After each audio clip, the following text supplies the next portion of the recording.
Okay, is that a viral video going on, going and spreading and stuff, made by atozy and stuff.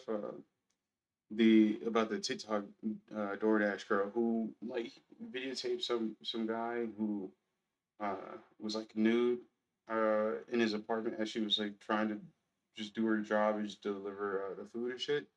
Um, and now this is like the aftermath of this event and stuff because she was just like uh, she was in the right and like ended up getting a lot of issues after that, and then this is like even more of what's going on afterwards of that event. So it's just like things were bad, and now things are getting worse.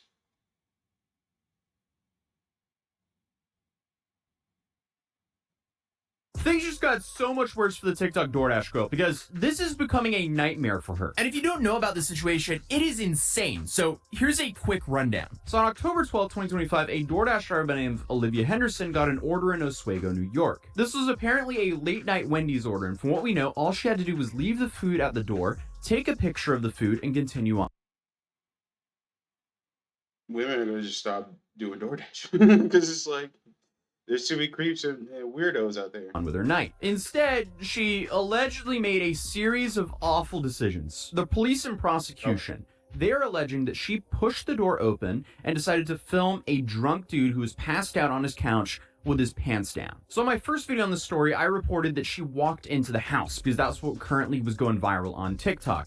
That, from what I know, is wrong. So I have to issue a massive retraction and correction to that statement. Just leave it All under the the, stairs. at least credible sources are claiming that she never walked into that house. She was only standing in the doorway. But still, either way, filming and posting what she saw after she allegedly either opened the door or pushed open the door is still incredibly stupid. So if what the prosecution is alleging is true, she seemingly went onto TikTok and tried to destroy an innocent man's life for passing out within his own house with his pants down. Now, obviously, we're not going to show the original video. I can't even find the original video. All I can find is a screenshot. But even if I could find the original video, I wouldn't be showing that here on this channel for obvious reasons. You know, because there is a massive privacy issue there. But this is her follow-up video. It's the original video. So on October 12th, 2025, the DoorDash customer requested that their order be left at their front door. And when I arrived at their front door was wide open. Their lights were on. They were sleeping on the couch within eyesight of the front door with their pants and underwear pulled down to their ankles, and they were indecently exposed to me. Okay, so she says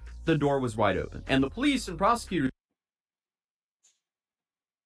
As a guy, I wouldn't even have noticed. I wouldn't even have thought about it. I just would have like dropped the fucking bag and then like I'd have carried on with my life. I wouldn't have recorded it. I wouldn't have thought about it. It's just no, no, no. We got too much going on. Hopefully there's another order. If not, fuck it, fuck it. It's the end of the day. I'm gonna go play video games. No, no, I'm not even gonna think about it. And then if I was a girl, like I'd imagine you have more things going on. So just fuck that. Like, don't record it. No, no. He was in a good enough distance away. He's just like, fuck it.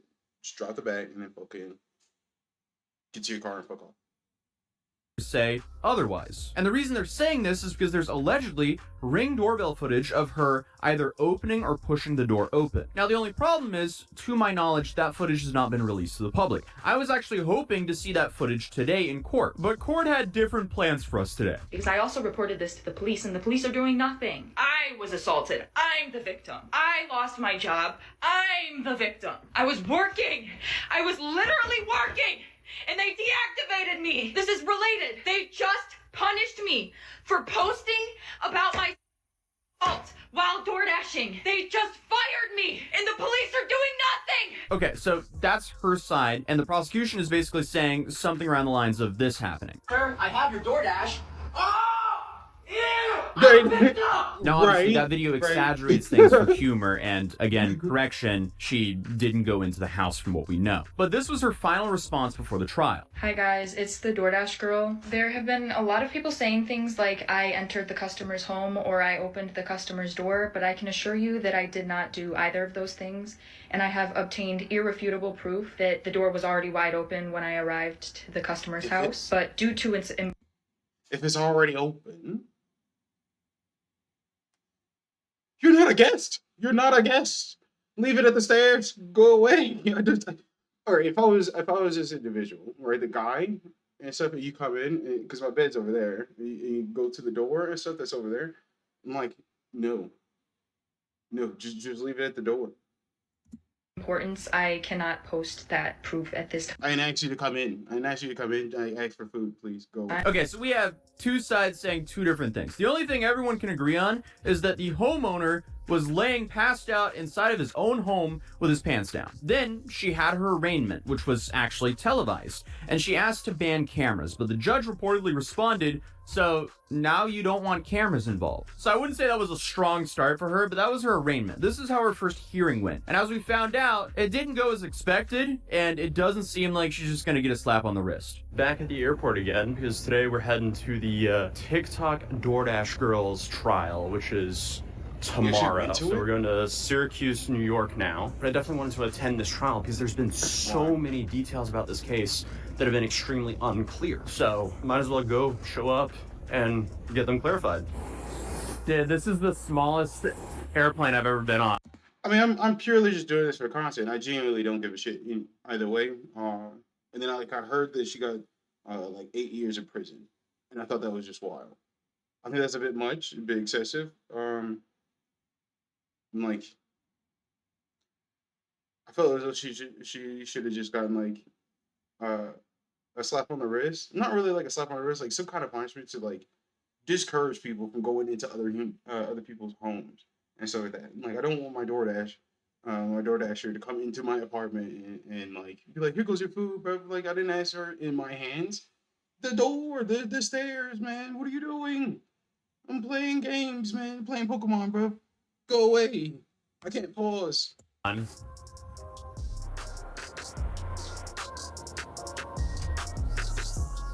Welcome to Syracuse, where local time is 2:03 p.m. Alright, so I'm in Syracuse, New York. This is not Miami. Why can't an influencer break the law somewhere tropical? Miami was great. This is rough. Tomorrow morning, I'm driving the last like 25 minutes or so to get to Oswego. And apparently Oswego is known for being even colder than this spot. So that's awesome. Good morning. We're getting ready here.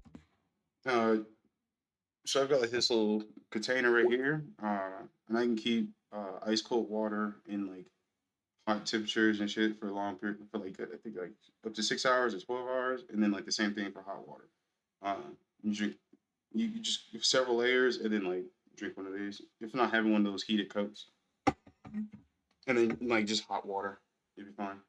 It's like 7:50 in the morning here. The trial starts at 7:30. I'll probably try to get You there could have completely got dressed, bruv, and then start making this a little bit. No one wants to see you indecent. like half an hour early, so we have way more time than anticipated. But yeah, for now, coffee, a little bowl of cereal. It's time to wake all up, and Yeah. we'll be good. There's a few things that are probably going to happen today. Or actually, I say that, but in reality, I don't know what's going to happen because there's always surprises when you go to trial. She currently has a public defender, and she's charged with 2 counts. She has one count of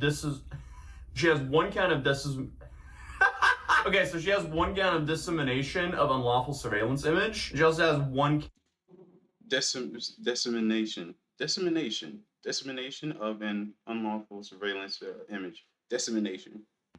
It's a bit difficult. count of unlawful surveillance. Both of these she's I don't think I've pled ever not even guilty seen that to. one. As stated, she's currently being represented by a public defender. From talking to the practicing Until now, lawyers I know, of course. it seems like it's very likely that a plea deal will happen today.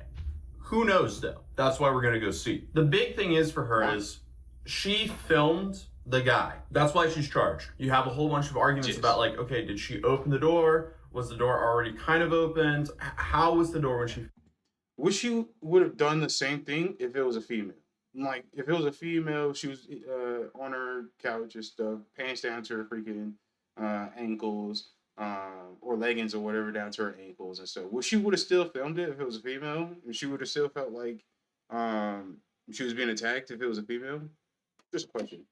found it. There's now alleged ring camera footage showing that she either opened the door or pushed the door open before she started filming. That's the really damning evidence. So we have the police alleging that she opened the door and started filming, and then we have DoorDash essentially banning her from the platform because she filmed the customer. But she's claiming that she's the victim in all of this, which is why, all of her TikToks started in general. So it will be interesting to see how her defense argues for her in court. If I was going to be making any predictions on what's going to happen is, my guess, plea deal, I think they're going to be very lenient on her. She didn't even have to bail out, so she was released on her own recognizance, meaning she didn't have to pay bail. It's basically just an honor system. It's like, hey, you can go, you don't have to give us anything, we just trust that you're going to show up to court. So I have a feeling that her sentence is going to be, or her plea is going to be very lenient. Most likely, she'll be getting like some community service, maybe a fine.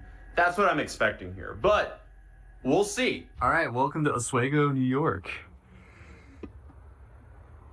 Beautiful little town.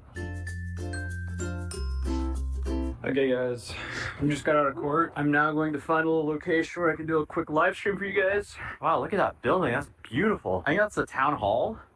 This is the city courthouse. This is probably the spot. Hopefully we could find some shelter from the wind though. I feel like my arch nemesis at this point is the wind. Yeah, this is perfect down here. You just got out of the court case for the TikTok DoorDash girl. Something big did happen, but it took a while for anything to happen at all. So I got here at the court at about 9:21 and she was on trial at 9:30. This time it was a little bit different because last time we know that we had footage of inside of the courtroom because the news was there. So the news, they were set up, they were filming her. I walk in. Give it a sec to like load a little bit.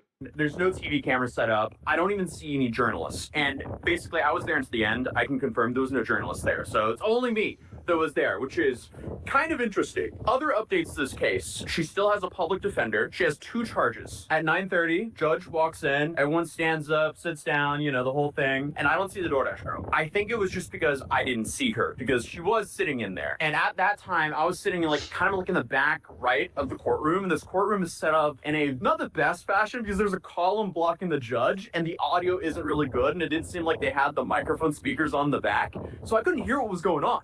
So I had to move around. Eventually, after they went through a couple of the defendants, I got up and I moved. And that's when I could actually see the judge, so I can at least read what his lips were saying, because the audio was still bad. And I think I sat down kind of behind the DoorDash girl at that point, and that's when I spotted her. Going through my notes real quick, one second. Oh no!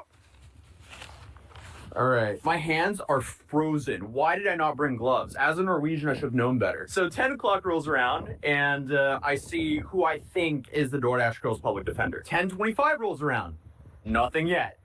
Okay, so at this point, I've been here for a minute. 10:50 rolls around. Woman who looks like the DoorDash girl, who I think was, she gets up after talking to her public defender and leaves. And I'm like, uh-oh. What's going on now? Is this like another Jack Doherty situation where there's some continuation? Do I have to show up tomorrow? I don't know. I wait around even further. Then we have probably another 40 minutes of waiting. They go through the last people. The judge then is waiting for one of the defendants to show up. So we get through them, and suddenly it's just me in court, in the courtroom. And I'm like, oh, well, I'm not going up on the stand, so that must mean it's over. I go out to the clerk, I talk to them, and I'm thinking, okay, there's a continuation that happened. Instead, I found out this was divested to county court. So originally, where we're at, this building right here, this is the city court. So city court, this is kind of like small fines, but hers was divested to county court. So as I said, originally she was in city court, but now county court, that's the main state court. So that means most likely she's facing way more serious charges. Or well, not way more serious charges. The charges are still the same, but most likely they could penalize her a lot harder. So according to the lawyer that I've been talking to, that's the prosecutor that moved it there, most likely because of all the public attention on the case and the public outcry. So that means that most likely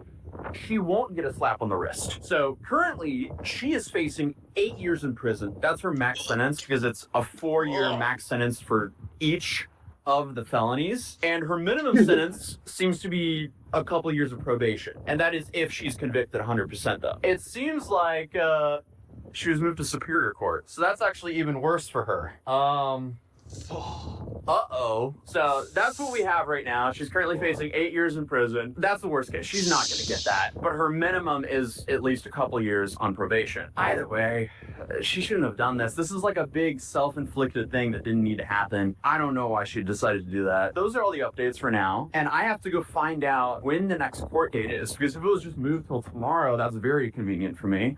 Because then I only have to extend by 1 day. But if I have to like keep extending weeks on out, nah, I gotta go home.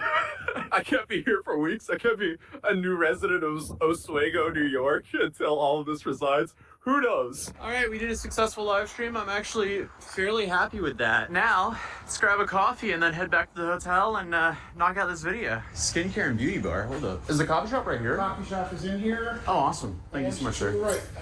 Thank you, sir. All right, we've secured the iced coffee. I would definitely recommend checking out that coffee spot because they were super nice in there.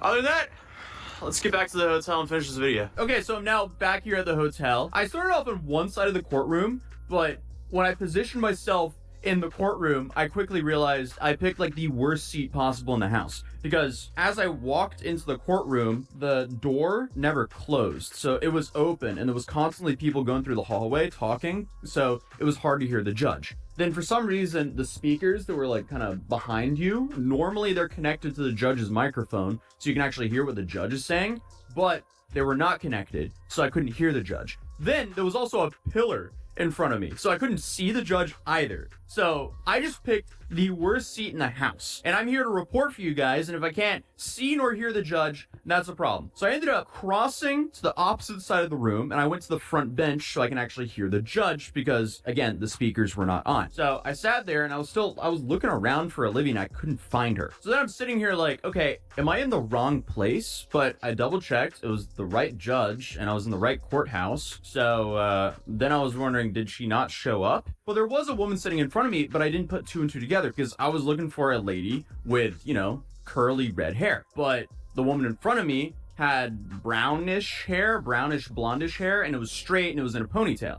So that threw me off. But it wasn't until after she stood up and left that I was like, oh wait, that might have been Olivia. And after talking to the clerk, it probably was. But anyway, she left. I was sitting there until no one was there, and the judge was like, oh wait, why are you here? And I'm like, I'm just here spectating. And he was like, well, it's all over. And I'm like, okay, all right, I'll see myself out then. So I then went to the clerk and I talked to her and confirmed, no, this was the correct venue. This was the correct judge. And that was probably Olivia. And I found out all the new information about her case. But I guess if Olivia's telling the truth, everyone owes her an apology. If she's lying, then it seems like she tried to ruin the life of an innocent man for attention on TikTok, I guess. Now, should he have been passed out with his pants on his ankles? Probably not, but also he was in his own house. But either way, Olivia claims that she has proof that the door was open from the start. And the prosecutors, they have the opposite. So they also have proof that she opened the door. So as of right now, it's a he said, she said. We don't know the answers because I didn't see any proof from either side today. Regardless though, this is now a nightmare for Olivia because this has now been moved to a higher court. But whatever the outcome of this trial is, I will be updating you guys. Let me know what you guys think in the comments down below. If you're new here, feel free to subscribe, drop a like if you enjoyed this video, and if you want me to travel for more trials in the future. But other than that, I'll see you guys in the next video. I don't, bro. If I don't want you to go traveling, I think you're wasting your time. I think that you shouldn't have gone way out there for this case. But I mean, you do you. I kind of figured there'd be a lack of accountability from her end and so like that.